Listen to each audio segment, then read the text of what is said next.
Hello बच्चों, good morning. कैसे आप सब लोग? उम्मीद करता हूँ बहुत अच्छे होंगे। सो बेटा, इन प्रीवियस क्लास में हमने मॉर्फोलॉजी ऑफ फ्लावरिंग प्लांट्स का जो इंट्रोडक्शन पार्ट है, जो पैराग्राफ है, वो हमने अच्छे से समझ लिया था।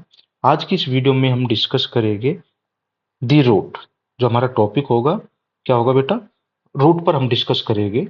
ठीक है। और हमारा जो मेन मोटिव है या मेन मकसद है, वो केवल और केवल एनसीईआरटी की लाइन को समझना है, उसके मीनिंग को समझना है। एनसीईआरटी ने उस लाइन में, उस पैराग्राफ में क्या बोला है, क्या बताना चाहती है, ठीक है ना, वो सब हमको समझना है, क्योंकि पूरा एनसीईआरटी से ही पेपर बनता है। ठीक है। और एनसीईआरटी में बहुत सारी इंफॉर्मेशन दी है। एक लाइन में ही बहुत ज्यादा इंफॉर्मेशन आपको देखने को मिलती है। ठीक है। चलिए, रूट क्या होती है, रूट के फंक्शन क्या है, स्ट्रक्चर क्या है, टाइप्स क्या है रूट के। ठीक है। अब बात आती है कि रूट कहाँ से डेवलप होती है। ठीक है। चलिए, इस क्वेश्चन का जो आंसर है उसको समझने के लिए हमको थोड़ा सा बैक जाना पड़ेगा। ठीक है। सबसे पहले इस पैराग्राफ में मोनोकोट्स, डाइकोट्स प्लांट्स जैसी जो टर्म्स है वो यूज होती है।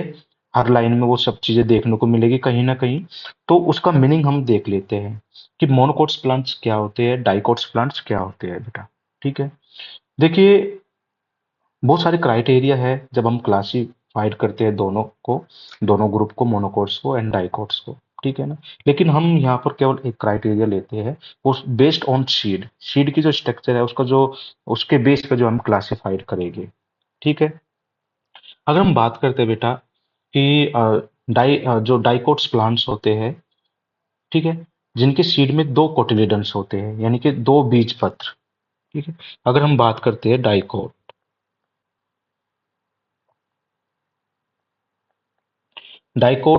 अगर हम डाइकोट प्लांट्स की बात करते हैं, ठीक है, तो उसमें दो कोटिलेडन्स होते हैं, डाइकोटिलेडन्स जिसको हम बोलते हैं। ठीक है। डाइ मीन्स होता है टू। ठीक है। कोटिलेडन्स होता है बेटा क्या? बीज पत्र। ठीक है। जब भी आप उस सीड को ओपन करोगे तो दो पार्ट्स में डिवाइड हो जाएगा, दो पार्ट में ओपन हो जाएगा, खुल जाएगा। अपने अपने घरों में राजमा खाया है, छोले खाए हैं, चना खाया है, मटर खाए हैं। ठीक है ना। आपने देखा होगा जब वो बन जाती है, सब्जी बन जाती है, या फिर उसको बॉईल कर लेते हैं, तो आसानी से दो पार्ट में डिवाइड हो जाता है। ठीक है। तो इसमें क्या होता है, जो जिस प्लांट्स के सीड में टू कोटिलिडन्स होते हैं या बीज पत्र बोलते हैं, ठीक है, दो बीज पत्र होते हैं, उसको हम जो है प्लांट को डाइकोट्स प्लांट्स बोलते हैं, या फिर डाइकोटिलेडन्स प्लांट्स बोलते हैं। ठीक है। जैसे कि राजमा है, मटर है। ठीक है। ये सब किसके एग्जाम्पल है बेटा? ये एग्जाम्पल है किसके? डाइकोट्स प्लांट्स के। ठीक है। अब हम बात करते हैं मोनोकोट। मोनो मीन्स होता है बेटा क्या? सिंगल। ठीक है। वन। Mono means one. ठीक है ना। Monocotyledonous plants. ठीक है ना। मोनोकोट्स क्या होते हैं? तो मोनोकोट्स, कोटिलिडन्स मतलब सिंगल, यानी कि वन कोटिलिडन्स यहाँ पे देखने को मिलेगा। क्या मिलेगा बेटा? वन कोटिलिडन्स यहाँ पे देखने को मिलेगा। एक सिंगल बीज पत्र यहाँ पे देखने को मिलेगा, एक बीज पत्र। ठीक है। अब देखिए, अगर मैं बात करता हूँ राजमा में बनाता हूँ डाइकोट के केस में, इस तरह का राजमा हमको देखने को मिलता है। और जो बीन्स होते हैं वो कुछ इस तरह से देखने को मिलते हैं। ठीक है। जब इसको आप ओपन करोगे, ये खुल जाएगा, तो कुछ इस तरीके से देखने को मिलेगी स्ट्रक्चर। ठीक है। तो ये वन कोटिलिडन्स होगा बेटा, एंड सेकंड कोटिलिडन्स होगा। तो यहाँ पे टू कोटिलिडन्स देखने को मिलते हैं, वन एंड टू कोटिलिडन्स। ठीक है। तो इस तरह का जब कंडीशन आती है हमारे सामने, तो सीड के बेस पे भी हम डाइकोट्स प्लांट को पहचान सकते हैं। ठीक है। मोनोकोट की अगर हम बात करते हैं, जैसे राजमा चावल हम खाते हैं, ठीक है ना, तो राजमा जो है वो किसका एग्जाम्पल है? डाइकोट का। और जो राइस की अगर हम बात करते हैं, वो एक सिंगल सीड यहाँ पे देखने को मिलेगा। ठीक है। उसको कैसे भी फोर्स वगैरह कर लो, वो अलग ऐसे ओपन नहीं होगा। तो राइस, व्हीट, मेज, मक्का आपने देखा होगा, एक सिंगल सीड आपको देखने को मिलता है। ठीक है। इस तरीके से जो है मक्का, स्वीट कॉर्न्स का जो सीड होता है वो इस तरीके से देखने को मिलता है। ठीक है। तो ये एग्जाम्पल है किसके? मोनोकोट्स के एंड डाइकोट्स के। ठीक है। उम्मीद करता हूँ कि ये छोटा सा एग्जाम्पल मैंने दिया है केवल सीड के बेस पे हमने क्लासिफाइड किया है। उसका कारण ये था क्योंकि इस पूरे पैराग्राफ में मोनोकॉट्स डाइकॉट्स जो टर्म्स है बहुत बार आएगी। ठीक है, इसलिए हम हमारे दिमाग में होना चाहिए कि भाई मोनोकॉट्स प्लांट्स कौन से होते हैं, डाइकॉट्स प्लांट्स कौन से होते हैं। ठीक है, चलिए आगे चलते हैं बेटा, आगे चलते हैं। अब यहाँ पर सवाल आता है कि रूट कहाँ से डेवलप होती है।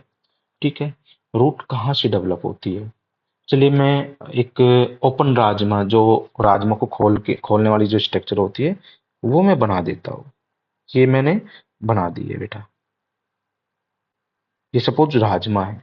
ठीक है, कोई भी सीड जो होता है उसके अंदर स्टोर फूड होता है, और प्राइमरी स्टेज में जब सीड जर्मिनेट करता है तो सारा भोजन कहाँ से लेता है, उसी स्टोर फूड से लेता है जो उसके अंदर होता है। ठीक है, सपोज ये स्ट्रक्चर जो है सीड जर्मिनेट करता है। ठीक है, सीड जर्मिनेट करता है, कुछ ग्रीन स्ट्रक्चर डेवलप होती है, और कुछ लीफ जैसी स्ट्रक्चर ऐसे डेवलप होती है। ठीक है,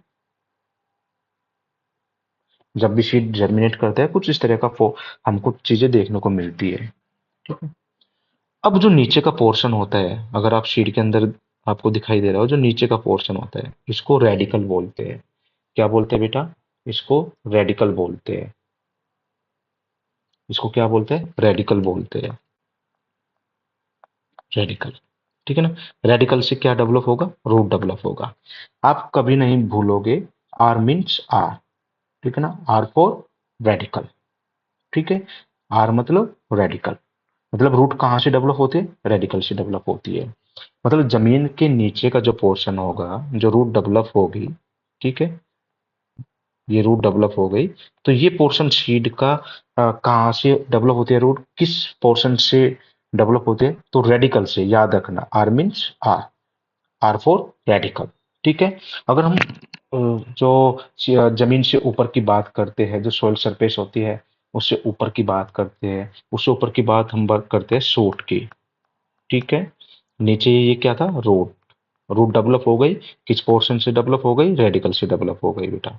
ठीक है, अब जो ऊपर का पोर्शन होता है जहां से पूरा का पूरा सूट सिस्टम तैयार होता है, जहां हमको स्टेम देखने को मिलता है, बस ये सिंपल सी भाषा में याद रखें कि स्टेम कहाँ से डेवलप होगा, और स्टेम किसका पार्ट है, सूट सिस्टम का पार्ट है।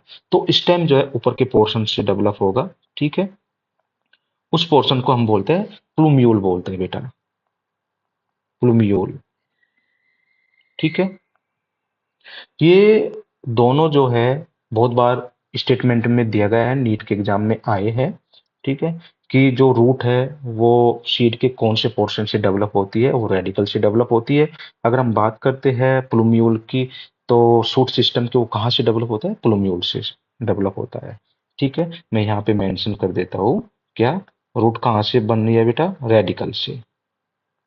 ठीक है, रेडिकल से हम रूट के बारे में ही पढ़ने जा रहे हैं। तो रूट कहाँ से डेवलप होते हैं, रेडिकल से, आपको याद रखना है। ठीक है, चलिए अब हम एनसीईआरटी की जो भी लाइन है, ठीक है, उस लाइन का मीनिंग समझेंगे अच्छे से। एनसीईआरटी क्या बोलना चाहती है वो समझेंगे, कोशिश करेंगे एक सिंपल लैंग्वेज में हम इसको समझे।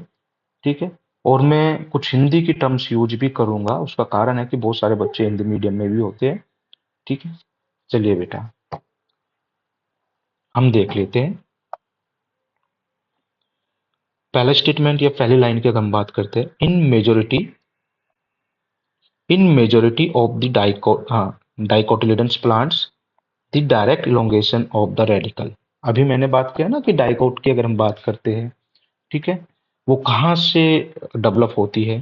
ठीक है, तो elongation of the radical leads to formation primary roots which grows inside the soil.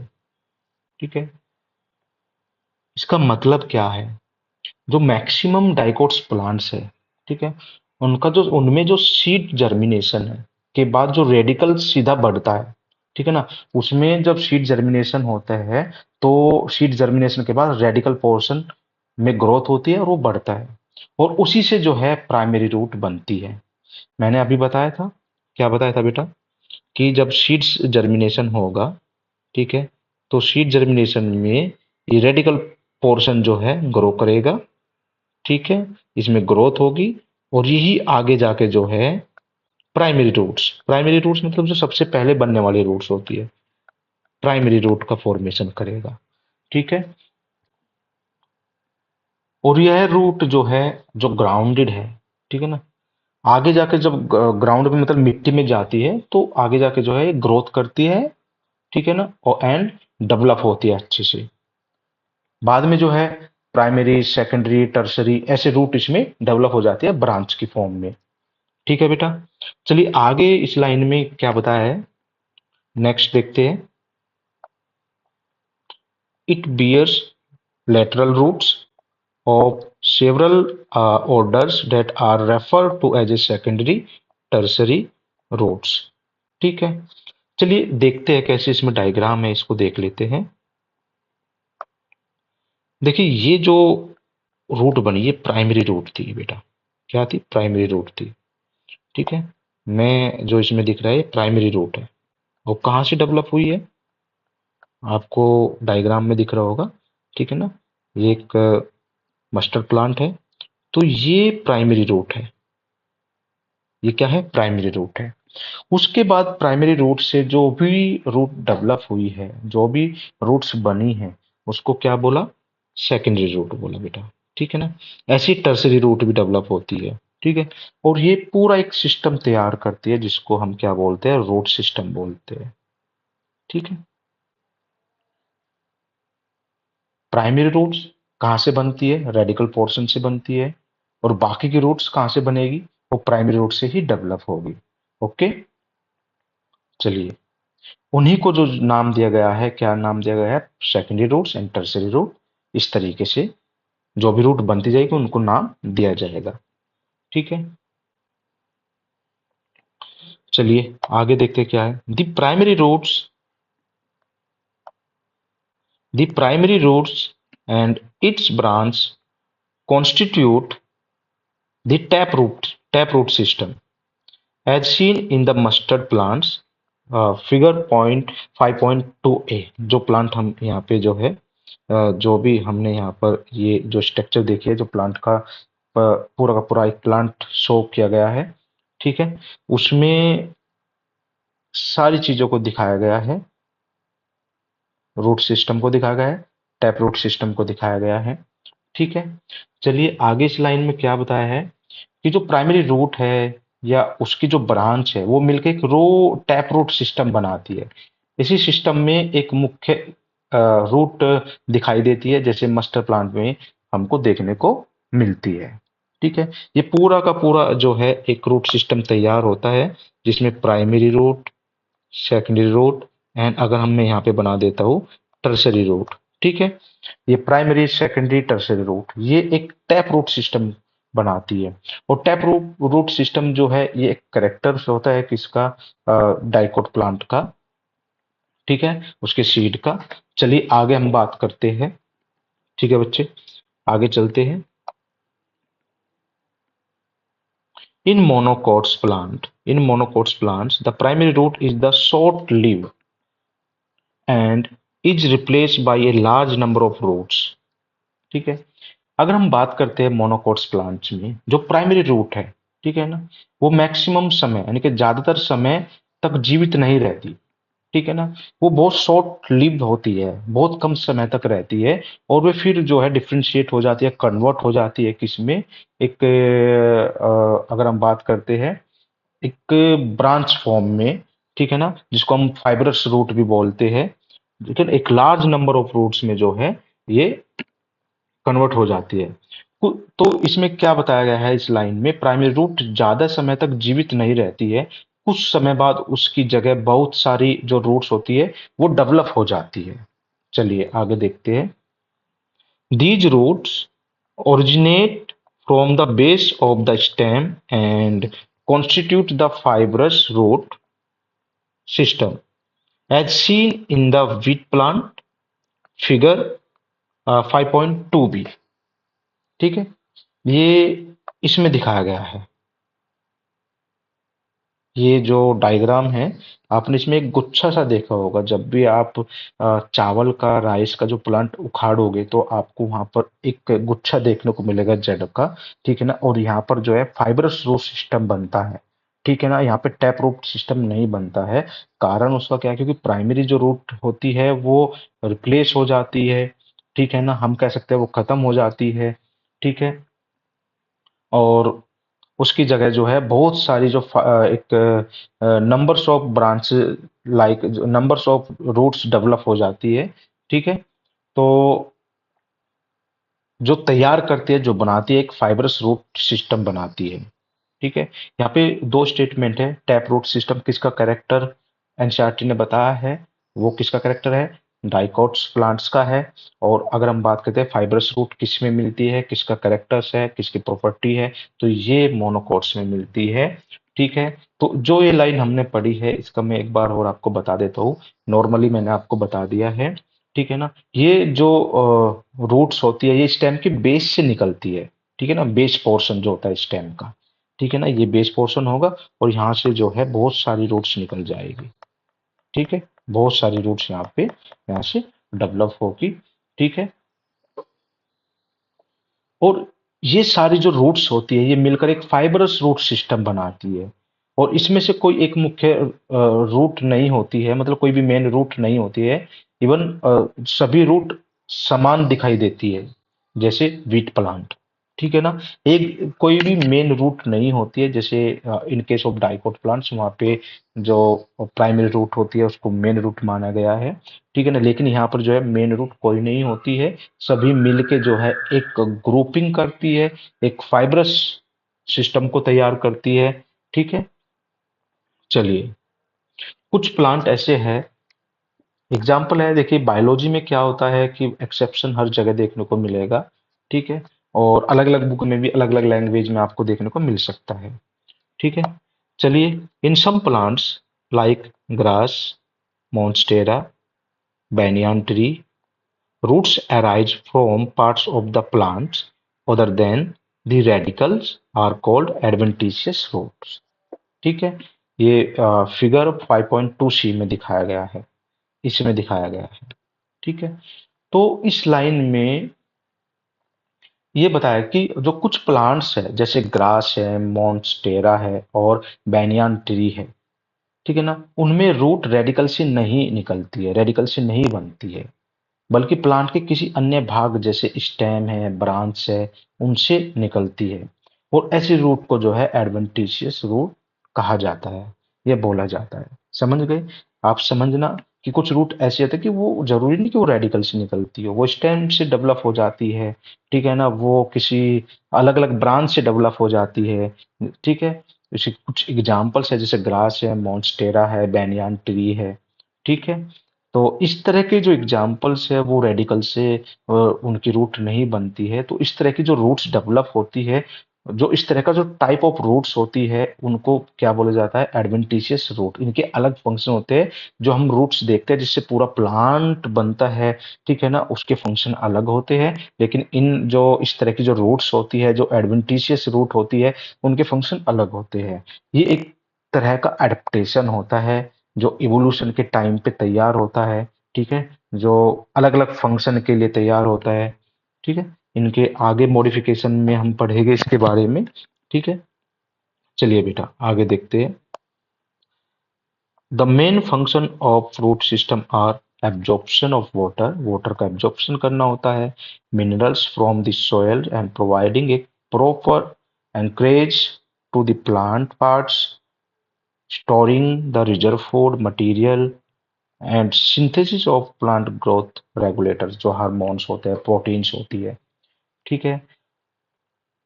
अगर हम बात करते हैं, जो पूरी लाइंस में ये बताया गया है कि जो मेन फंक्शन होता है रूट का, ठीक है ना, रूट सिस्टम के जो मेन कार्य है, ठीक है ना, वो सोइल से वाटर और मिनरल्स को एब्जॉर्ब करना होता है, प्लांट को मिट्टी से मजबूती से पकड़ कर रखना होता है, ठीक है ना, रिजर्व फूड को स्टोर करना, तथा जो प्लांट ग्रोथ रेगुलेटर होते हैं उनको सिंथेसिस करना, उनको बनाना, उनको निर्माण करना होता है। ठीक है। तो ये रूट के बारे में एक इंफॉर्मेशन थी।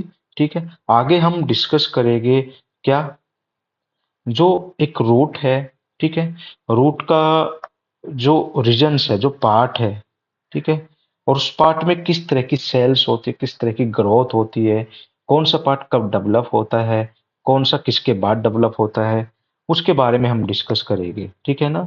और हेडिंग क्या है एनसीईआरटी में, रीजन्स ऑफ रूट, ठीक है, क्या बेटा, रीजन्स ऑफ रूट, ठीक है। अब हम ये देखेंगे, ठीक है। देखिए एनसीईआरटी में अगर ये डायग्राम आपको दिख रहा है स्क्रीन पे, तो यहाँ पर कुछ रीजन दिखाए गए हैं, जैसे कि रीजन ऑफ मैचुरेशन, ठीक है, region of elongation and region of meristematic activity, ठीक है। और फिर लास्ट में दिखाया गया है कि रूट कैप क्या होता है, ठीक है। ये रूट के बारे में हमारा जो सब टॉपिक है, द रूट है, हम रूट के बारे में ही जानेंगे। और बाद में रूट का जो रीजन है वो सब दिखाया गया है, ठीक है ना। रूट में क्या क्या पोर्शन होते हैं, ठीक है ना, और कौन कौन सी स्ट्रक्चर अलग से होती है, जैसे रूट हेयर्स हो गए, जैसे रूट कैप हो गया, उनका क्या फंक्शन है, क्यों जरूरी है, क्या कारण है, ठीक है। वो सब चीजें हम इस पैराग्राफ में समझेंगे, ठीक है बच्चे। चलिए आगे देखते हैं।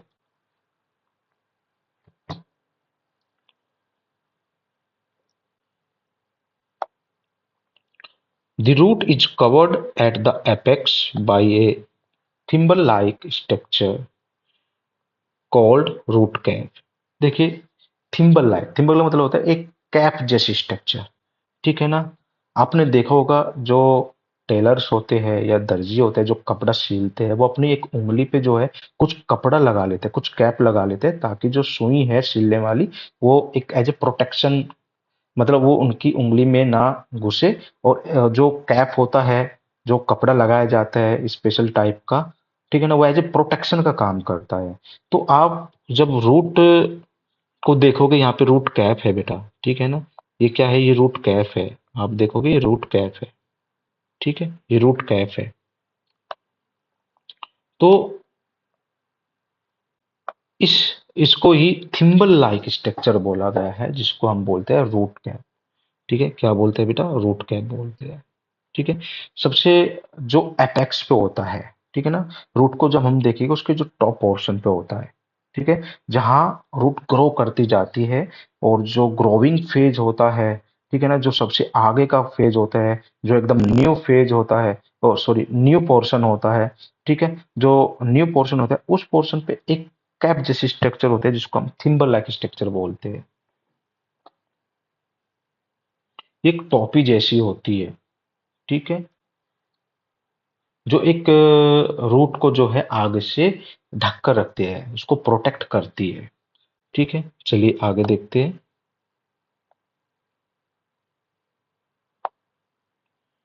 It protect the tender effects, ठीक है, आगे के जो पोर्शन होता है उसको प्रोटेक्ट करती है रूट के। End of the root as it makes its way through the soil, ठीक है। जब रूट मिट्टी के अंदर आगे बढ़ती है, इसका मतलब ये है जब रूट मिट्टी के अंदर आगे बढ़ती जाती है, उसमें मतलब सेल ग्रोथ चलती रहती है, और वो आगे बढ़ती रहती है, तब ये रूट कैप उसके जो बहुत ही मुलायम पार्ट होता है, आगे का एकदम नया पार्ट होता है, ठीक है ना, ग्रोइंग फेज होता है। तो जो जो उसका बहुत ही सॉफ्ट इफेक्ट्स जो होता है, ठीक है ना, तो उसको घर्षण से या उसका मैकेनिकल कोई भी चोट ना आए उससे बचाती है, उसको प्रोटेक्ट करती है, okay. A few millimeters above the root cap is the region of meristematic activity. चलिए, जैसे रूट कैप होता है जस्ट उसके ऊपर ही हमको एक रीजन देखने को मिलता है, ठीक है। ये रीजन कौन सा देखने को मिलता है, region of meristematic activity, just ऊपर रूट कैप के जस्ट ऊपर हमको एक रीजन देखने को मिलता है, that is the region of meristematic activity, okay. चलिए अब इसके जो और ये जो पार्ट होता है, जो मेरिस्टेमेटिक एक्टिविटी है, एक बात ध्यान रखना, जहाँ पे मेरिस्टेमेटिक आ जाए, ठीक है ना, या जहाँ पर मेरिस्टेमेटिक सेल्स आ जाए, तो सबसे एक्टिव फेज माना जाएगा, सबसे एक्टिव पोर्शन माने जाएगा किसी भी प्लांट के, हिस्से का या पार्ट का, क्योंकि जो मेरिस्टेमेटिक टिश्यूज होते हैं, जो मेरिस्टेमेटिक सेल्स होती है, उनके पास कैपेसिटी होती है डिवीजन करने की। वही सेल डिवाइड करने की के लिए तैयार रहती है और डिवीजन करती रहती है, इसलिए वो उसको एक एक्टिव फेज माना जाता है। ठीक है ना, सबसे एक्टिव फेज या सबसे रूट का अगर हम बात करते हैं कि रीजन ऑफ मेरिस्टेमेटिक एक्टिविटी, ये रूट का वो पोर्शन है जो सबसे एक्टिव होगा। ठीक है, चलिए आगे देखते हैं। The cells of this region, the cells of this region are very small, thin-walled and with dense protoplasm। ठीक है, देखिए अगर मैं बात करता हूँ जो ये रीजन है, ठीक है, इस रीजन में सेल की कुछ प्रॉपर्टीज को यहाँ पर मेंशन किया एनसीईआरटी ने कि वो स्मॉल होती है। ठीक है, स्मॉल होती है, बहुत स्मॉल सेल होती है। एक बात ध्यान रखना, जो भी स्मॉल सेल होगी जिसका साइज बहुत छोटा होगा, वो ऑटोमेटिकली जो है क्या है, वहां पर जो है आपको डेंस प्रोटोप्लाज्म देखने को मिलेगा ही मिलेगा। ठीक है ना, एक कॉम्पैक्ट फॉर्म वहां पे तैयार हो जाएगी, क्योंकि साइज छोटा है तो वहां पे डेंस प्रोटोप्लाज्म देखने को मिलेगा ही मिलेगा। अगर सेल बड़ी हो, अगर सेल बड़ी हो तो अगर सेल बड़ी हो तो उसमें कहीं ना कहीं आपको डेंस साइट प्रोटोप्लाज्म देखने को नहीं मिलेगा। ओके, चलिए इसकी कुछ प्रॉपर्टीज बताई गई है कि जो उसकी सेल वॉल होती है, जो सेल वॉल होती है इन सेल की, जो किस रीजन में मिलती है, रीजन ऑफ मेरिस्टेमेटिक एक्टिविटीज में मिलती है। इस रीजन में जो सेल मिलती है उनकी जो सेल वॉल होती है वो थिन होती है, पतली होती है। ओके, ये सेल बहुत छोटी होती है, उनकी सेल वॉल बहुत पतली होती है और उनमें डेंस प्रोटोप्लाज्म पाया जाता है। क्या क्या प्रॉपर्टीज हो गई बच्चे, जो मेरिस्टेमेटिक रीजन की अगर हम बात करते हैं, स्मॉल सेल, ठीक है, thin wall, wall, cell wall हो गए, ठीक है, और डेंस प्रोटोप्लाज्म हो गया, डेंस प्रोटोप्लाज्म हो गया। ठीक है, ये प्रॉपर्टीज है जो सीधे नीट में आती है। और मैं आपको बता देता हूँ रीजन ऑफ द रूट, यहाँ से क्वेश्चन बनता ही बनता है, चाहे वो डायग्राम बेस आ जाता है या फिर इसके प्रॉपर्टीज जो सेल की प्रॉपर्टीज है, जैसे रीजन ऑफ मेरिस्टेमेटिक एक्टिविटीज। ठीक है ना, जो region of elongation, region of maturation. ठीक है ना, तो यहाँ पर जो है इनकी जो सेल्स की जो प्रॉपर्टीज है, ठीक है ना, वहां से क्वेश्चन बनते ही बनता है और हमेशा बनता है। ठीक है, ध्यान रखना इन चीजों को, ये बहुत ही इंपॉर्टेंट पैराग्राफ है एनसीईआरटी का और सब टॉपिक भी है। ठीक है, ये आपको ध्यान रखना है। चलिए आगे हम बात करते हैं। दे डिवाइड रिपीटेडली, मतलब ये डिवाइड करती है, मैंने अभी बताया था आपको कि जो मैथमेटिक सेल्स होती है उनके पास कैपेसिटी होती है डिवीजन करने के लिए, और ये लगातार डिवाइड करती रहती है क्योंकि उनके पास वो एक प्रॉपर्टी है डिवीजन करने की। ठीक है, this cells proximal to these regions undergo rapid elongation and enlargement, are responsible for the growth of the root in length. This region is called region of elongation. ठीक है, देखिए इस पैराग्राफ में जो मैंने अभी हाईलाइट किया है, ठीक है, कहाँ से कहाँ से, यहाँ से हम इसको देखेंगे। ठीक है, यहाँ से हम समझेंगे। ठीक है, ये अलग पैराग्राफ चालू हो गया है। उससे पहले की अगर प्रॉपर्टीज थी वो कौन से रीजन की थी, रीजन ऑफ मेरिस्टेमेटिक एक्टिविटी। ठीक है, दी सेल्स प्रोक्सिमल। ठीक है, यहाँ से अगर हमने आगे पढ़ा है पैराग्राफ, इसका मतलब क्या है। ठीक है, जो इस रीजन के ऊपर वाली जो सेल होती है, ठीक है ना, इस रीजन के ऊपर वाली सेल जो तेजी से लंबी और बड़ी होने लगती है। ठीक है, और इसी कारण रूट की लेंथ में वृद्धि होती है, मतलब जो रूट है उसकी लेंथ ग्रो करती है, लेंथ बढ़ जाती है, ठीक है। और इस भाग को रीजन ऑफ इलोंगेशन कहा जाता है, क्योंकि यहाँ सेल मुख्य रूप से डिवाइड होती है, अपनी लंबाई बढ़ाती है, ठीक है। तो इससे ऊपर जब ये सेल बाद में जब रीजन ऑफ मेस्टमेटिक एक्टिविटी में जो सेल बनी है, ठीक है ना, बाद में यही सेल क्या होती है, ये सेल जो है अ, तेजी से डिवीजन करती है, उसमें ग्रोथ होती है, सेल में ग्रोथ होने लगती है। और ग्रोथ जब होती जाएगी तो लेंथ बढ़ जाती है, रूट की लेंथ बढ़ जाती है, ठीक है। और इसी जो बड़ा हुआ पोर्शन होता है रूट का, ठीक है ना, उसको रीजन ऑफ इलोंगेशन हम बोलते हैं, ठीक है ना। ये वही रूट है, ये वही सेल्स होती है जो कहाँ बनी थी, कहाँ डेवलप हुई थी, जो एक मेस्टेमेटिक एक्टिविटी के कारण जो रूट डिवाइड होके बनी थी, तो उन्हीं में जो है ग्रोथ होने लग जाती है और वे सेल बड़ी हो जाती है, अपनी लेंथ को बढ़ा लेती है, ठीक है ना। सेल के अंदर बहुत सारी चीजें बनती है, ठीक है ना, डीएनए रेप्लिकेशन होता है, कुछ प्रोटीन्स बनते हैं, कुछ एलिमेंट्स बनते हैं, बहुत सारी चीजें बनती है। जब छोटी सेल थी तो अब लॉन्ग हो गई है, लेकिन उनकी लेंथ बढ़ गई है, उसमें ग्रोथ हो गई है। और इस तरह की जो सेल्स होती है, जिस जिस सेल में जो है लेंथ बड़ी है, जिसमें ग्रोथ हुई है, तो इस तरीके से जो है रिस्पॉन्सिबल होती है क्या, किसके लिए, इलोंगेशन के लिए, कि रूट की जो लंबाई बढ़ाने का मेन कारण है कि सेल में जब ग्रोथ होती है। तो इस तरह का पोर्शन जहाँ पे ग्रोथ हुई है, ये वाला पोर्शन अगर आप देखोगे, इस पोर्शन को जो है रीजन ऑफ इलोंगेशन बोला गया, ठीक है। पहले हमने पढ़ा था क्या, रूट कैप, सेकंड हमने पढ़ा क्या, रीजन ऑफ मेस्टेमेटिक एक्टिविटी, इसमें जो सेल की प्रॉपर्टीज है वो हमने पढ़ा, और रीजन ऑफ इलोंगेशन भी हम इसको देख रहे हैं, ठीक है ना।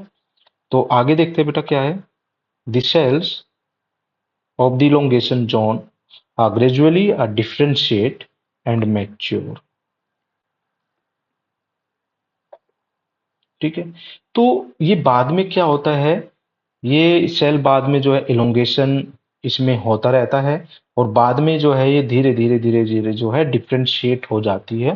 और डिफरेंशिएट होने के बाद यही सेल, यही पोर्शन बाद में क्या बन जाता है, रीजन ऑफ इलोंग मैचुरेशन बन जाता है। सपोज इस तरीके से हम बात करेंगे कि जो ए सेल है, वो ए सेल अब बी बन गई है, वो अब मेच्योर हो गई है। जब ए सेल थी इसका फंक्शन अलग था, इसकी प्रॉपर्टीज अलग थी, अब ये मैच्योर हो गई है, इसका फंक्शन अलग है, ठीक है ना। तो ये ए से ही मैच्योर हुई है, ठीक है ना। और ये ए कहाँ से बनी है, रीजन ऑफ मेस्टेमेटिक एक्टिविटी में जो सेल प्रेजेंट होती है, ये वहां से बनी है, ठीक है। तो इस तरीके से समझना है,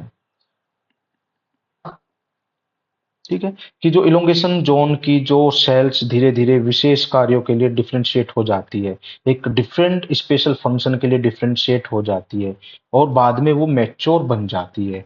और जब ये सारी सेल जो मैच्योर बन जाती है उसको हम बोलते हैं रीजन ऑफ मैच्योरेशन, ठीक है ना।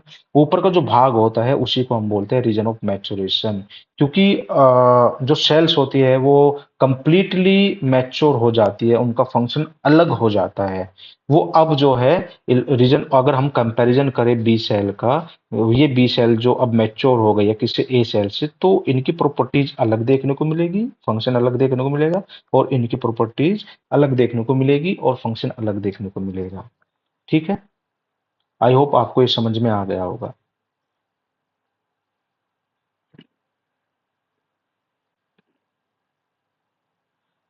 आगे देखते हैं, hence this zone proximal to region of elongation,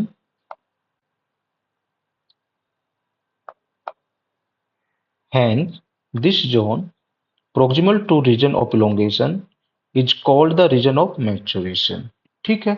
ये हमने डिस्कस कर लिया है, क्या कर लिया है, कि इसी कारण से जो है, जो इलोंगेशन रीजन के ऊपर का जो पोर्शन होता है, ठीक है ना, उसको रीजन ऑफ मैचुरेशन हम बोलते हैं, जहाँ पे कंप्लीटली सेल मैच्योर हो जाती है।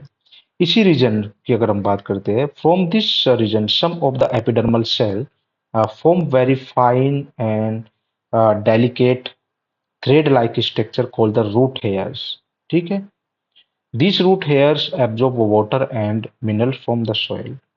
अब यहाँ पर क्वेश्चन बनता है कि जो रूट हेयर्स है वो किस रीजन पे मिलते हैं, क्या वो रीजन ऑफ इलोंगेशन पे मिलते हैं, बताओ कहाँ पर मिलेगी? नो।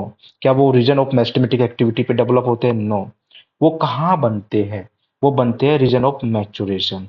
और मैचुरेशन में कुछ एपिडर्मल सेल होती है, उन्हीं वही फॉर्म करती है, वही बनाती है किसको? रूट हेयर को। और उसका जो मेन फंक्शन है, वो फंक्शन क्या है बेटा? क्या है?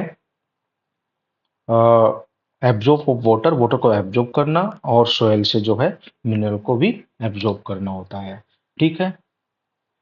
तो इस तरीके से इसमें जो लास्ट की लाइन है, उसमें यही बताया है कि जो एपिडर्मल सेल्स होते हैं वो बहुत पतली और धागे जैसी जो स्ट्रक्चर बनाती है, ठीक है ना, जिसको हम रूट हेयर कहते हैं। और ये बहुत संख्या में होते हैं। और इन रूट हेयर्स का जो है संपर्क सोयल से होता है, और वो मिट्टी से वाटर और मिनरल्स को अपनी ओर खींचते हैं, एब्जॉर्ब करते हैं। इनका ये मेन फंक्शन होता है। ठीक है। तो बेटा क्या है, हमने इस पैराग्राफ में क्या पढ़ा है? टाइप्स ऑफ रूट्स पढ़ा है, ठीक है ना। मोनोकोट्स की रूट में क्या देखा था हमने, ठीक है ना। डाइकोट्स के रूप में क्या देखा था हमने। अगर हम बात करते हैं कि मोनोकोट रूप में क्या रूट सिस्टम बनता है? टैप रूट सिस्टम बनता है। अगर हम बात करते हैं टैप रूट सिस्टम किस में बनेगा बेटा? डाइकोट में बनेगा। ठीक है। अगर हम बात करते हैं फाइब्रस